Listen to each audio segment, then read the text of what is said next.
안녕하세요. 삶의 깊이를 더하는 지식과 통찰의 시간입니다. 우리 주변에는 이유 없이 우리의 영혼을 갉아먹고 우리를 지치게 만드는 관계가 있습니다. 겉으로는 평범해 보이지만 함께 있을수록 끝없는 안개 속을 헤매는 듯한 기분을 느끼게 하는 사람들이 있죠. 오늘 우리는 바로 그 관계의 중심에 있는 가장 미묘하고 복잡한 유형의 나르시시스트, 바로 취약한 나르시시스트에 대해 이야기해보려 합니다. 오늘의 이야기가 당신과 주변 사람들의 마음을 비추는 작은 빛이 되기를 바랍니다. 이 지혜로운 여정에 동참하고 싶으시다면 구독과 좋아요를 통해 저희에게 힘을 실어주세요. 당신의 작은 클릭 하나가 더 많은 이들에게 위로를 전하는 소중한 나눔이 됩니다. 여러분의 삶에 언제나 평온과 지혜가 함께하기를 기도합니다. 우리가 흔히 나르시시스트라고 하면 떠올리는 이미지가 있습니다. 늘 자신이 주인공이어야 하고 화려하며 외향적이고 카리스마 넘치는 모습. 나 정말 대단하지 않아 라고 외치며 주변의 찬사를 요구하는 드라마 속 재벌 2세 같은 그런 유형이죠. 심리학에서는 이를 과대성 나르시시스트라고 부릅니다. 하지만 오늘 우리가 깊이 들여다볼 취약한 나르시시스트는 정반대의 가면을 쓰고 있습니다. 이들은 스스로를 세상에서 가장 불행한 피해자처럼 포장합니다. 늘 억울함에 차 있고 시무룩하며 수동적 공격성을 드러내죠. 세상은 불공평해, 나만 힘들어 라는 말을 입에 달고 살며 불만에 가득 차 있고 때로는 사회적으로 서툴고 어색한 모습까지 보입니다. 과대성 나르시시스트가 처음에는 매력적으로 보여 사람을 끌어당긴다면 악성 나르시시스트가 두려움을 통해 사람을 통제한다면 이 취약한 나르시시스트는 우리의 동정심과 죄책감을 자극하여 우리를 올가맵니다. 이들은 과시하지도 위협하지도 않습니다. 대신 그들은 연민을 유발하는 방식으로 우리를 조종합니다. 이것이 바로 이들과의 관계가 더욱 복잡하고 벗어나기 어려운 이유입니다. 여러분은 아마 이런 경험이 있으실 겁니다. 그들과 함께 있으면 끝없는 좌절감을 느끼면서도 막상 그들에게 화를 내려고 하면 마음 한구석에서 죄책감이 스멀스멀 피어오르는 경험 말입니다. 그들은 피해자 연기의 대가이며 자신이 부당한 대우를 받았다고 믿게 만드는데 아주 능숙합니다. 그리고 결정적인 순간에 침묵으로 상대를 벌하죠. 아마 많은 분들이 이런 관계 속에 있으면서도 오랫동안 이 패턴의 이름을 알지 못했을 겁니다. 오히려 이렇게 힘들어하는 사람에게 짜증을 내는 자기 자신이 나쁜 사람이라고 자책했을지도 모릅니다. 분노와 연민 사이를 오가며 감정의 롤러코스터를 타는 동안 여러분의 에너지는 서서히 고갈되어 갔을 겁니다. 취약한 나르시시스트와의 관계에서 아주 흔하게 일어나는 핵심적인 상황이 있습니다. 바로 시험하기입니다. 그들은 당신을 끊임없이 쿡쿡 찌르고 불편하게 만들고 당신의 인내심을 시험합니다. 그러다가 결정적인 순간에 상처받은 표정으로 이렇게 말하죠. 사실 당신 나 별로 안 좋아하지? 그렇죠? 내가 여기 있는 거 당신 불편하게 만드는 거 다 알아요. 당신 눈에는 내가 그냥 한심한 실패자처럼 보이겠죠. 이 말을 듣는 순간 등골이 서늘해지는 분들이 계실 겁니다.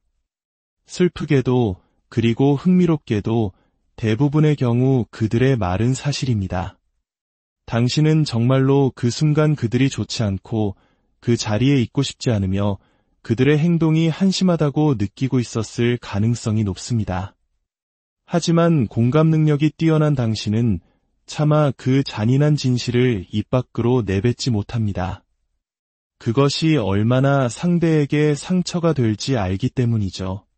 특히 우리 한국 문화 특유의 정 때문에 혹은 상대의 눈치를 살피느라 우리는 그 진실을 외면합니다. 그리고 결국 우리는 그들이 파놓은 안심시키기라는 토끼굴로 기꺼이 뛰어듭니다. 아니야, 무슨 소리야. 당연히 좋아하지. 나는 당신을 사랑해. 만약 상대가 부모님이라면 상황은 더욱 깊어집니다. 어린 시절 생존과 애착을 위해 부모의 사랑을 얻어야만 했던 기억이 우리를 지배합니다. 우리는 한술 더 떠서 이렇게 말하게 될지도 모릅니다. 어머, 절대 아니야. 당신은 정말 멋진 사람이야. 심지어 여기서 더 나아가 사과를 하거나 스스로를 탓하기도 합니다. 내가 표현을 잘못해서 미안해. 이건 다 내 문제야. 내가 원래 좀 무뚝뚝하잖아. 바로 이 순간 두 가지 일이 동시에 일어납니다. 첫째, 취약한 나르시시스트는 자신의 조종적인 피해자 화법이 성공했다는 보상을 받습니다. 당신 나 안 좋아하지? 라는 미끼가 당신의 공감 능력을 자극했고 결국 당신은 아니야, 내 잘못이야 라는 답을 내놓았습니다. 그들은 원하는 것을 얻었고 이 행동은 앞으로 더욱 강화될 것입니다. 둘째, 당신은 스스로에게 수치심과 좌절감, 분노를 느끼게 됩니다. 진실이 아닌 말을 하면서 스스로를 배신했기 때문입니다. 그리고 이 패턴은 메비우스의 띠처럼 영원히 반복됩니다. 각 유형의 나르시시스트는 각기 다른 방식으로 자신의 존재 가치를 확인받으려 합니다. 과대성 나르시시스트는 훨씬 투명합니다. 그들은 직접적으로 묻습니다. 나 정말 멋지지 않아? 혹은 소셜미디어에 자신의 성공을 과시하며 좋아요와 찬사를 갈구합니다. 다른 사람들의 부러움을 사는 것이 그들의 에너지원입니다. 악성 나르시시스트는 사람들이 자신을 두려워하고 자신의 분노를 피하기 위해 복종하는 것을 보며 만족감을 얻습니다. 공포가 그들의 에너지원인 셈이죠. 하지만 취약한 나르시시스트는 다릅니다. 그들은 수동적 공격성과 교묘한 조종을 통해 에너지를 얻습니다. 궁극적으로 당신은 괜찮은 사람이야. 혹은 나는 당신 곁에 있고 싶어라고 말하도록 강요받습니다. 그들은 당신의 진심이 아닌 당신의 동정심과 죄책감에서 나오는 말을 통해 자신의 빈 자존감을 채웁니다. 이 과정 전체가 당신을 극도로 비진솔한 공간으로 밀어넣습니다. 당신은 명백히 사실이 아닌 말을 죄책감과 연민 때문에 혹은 어린 시절의 두려움 때문에 내뱉게 됩니다. 그렇게 하지 않으면 상대가 침묵으로 당신을 벌할 것이라는 것을 알기 때문이죠.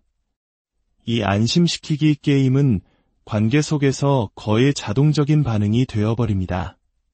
그리고 시간이 흐를수록 취약한 나르시시스트 주변의 사람들은 분노, 연민, 탈진과 같은 복잡한 감정의 소용돌이에 휘말리게 됩니다. 당연히 그들과 함께 있는 시간을 즐길 수 없게 되죠. 그리고 취약한 나르시시스트는 당신의 그 미묘한 표정과 분위기를 귀신같이 알아챕니다. 그리고 다시 그 슬픈 목소리로 말합니다. 역시 당신 나랑 있는 거 힘들어하는구나. 이렇게 우리는 영원히 빠져나올 수 없는 고리에 갇히게 됩니다. 많은 사람들이 어떤 유형의 나르시시스트와의 관계든 벗어나기 어렵다고 말합니다. 하지만 그 중에서도 취약한 나르시시스트와의 관계에서 벗어나는 것은 훨씬 더 어렵습니다. 당신의 가장 친절하고 선한 마음이 불쌍해 보이는 그들을 참아 떠나지 못하게 발목을 잡기 때문입니다. 나르시시스트와의 관계는 당신의 진실을 말할 수 있는 곳이 아닙니다. 그곳에서 진실을 말하는 것은 아무 의미가 없을 뿐더러 오히려 역기능적인 불길에 기름을 붓는 꼴이 됩니다. 그들이 당신은 나를 싫어해 라고 말할 때 진실을 말하는 것은 무의미합니다. 그렇다고 해서 마음에도 없는 위로를 건네는 것 역시 당신의 영혼을 갉아먹을 뿐입니다. 이 아슬아슬한 줄타기 속에서 우리가 기억해야 할 것은 단 하나입니다. 이 관계가 얼마나 일방적인지를 알리는 신호라는 사실을 말이죠. 만약 당신이 이 관계를 계속 유지해야만 하는 상황이라면 급진적 수용이라는 미끄러운 바위를 꽉 붙잡아야 합니다. 급진적 수용이란 당신이 아무리 손가락을 꼬며 거짓말로 그들을 안심시켜도 그들은 결코 변하지 않을 것이며 계속해서 당신을 비난할 것이라는 현실을 있는 그대로 받아들이는 것입니다. 어쩌면 이것은 피해자 버전의 가스라이팅일지도 모릅니다. 상대방이 당신의 감정이 어떠하다고 규정해버리는 것이니까요. 하지만 아이러니컬하게도 그들의 말이 너무나 진실에 가까워서 오히려 당신을 더 혼란스럽게 만듭니다. 이것이 바로 우리가 왜 이런 관계에 그토록 깊이 빨려 들어가는지, 그리고 애 가족이라는 이름 아래에서는 건강한 경계를 설정하거나 관계를 끊어내는 것이 거의 불가능하게 느껴지는지를 설명해 줍니다. 오늘 이 이야기를 들으시면서 가슴이 답답하고 과거의 기억이 떠올라 힘드셨을 수도 있습니다. 하지만 이 어두운 터널 속에 당신 혼자 있는 것이 아님을 기억해 주십시오. 이 감정의 소용돌이를 이해하는 것만으로도 우리는 벗어날 수 있는 첫걸음을 내디딘 것입니다. 당신의 마음이 더 이상 상처받지 않고 건강한 관계 속에서 평온을 찾을 수 있기를 진심으로 바랍니다.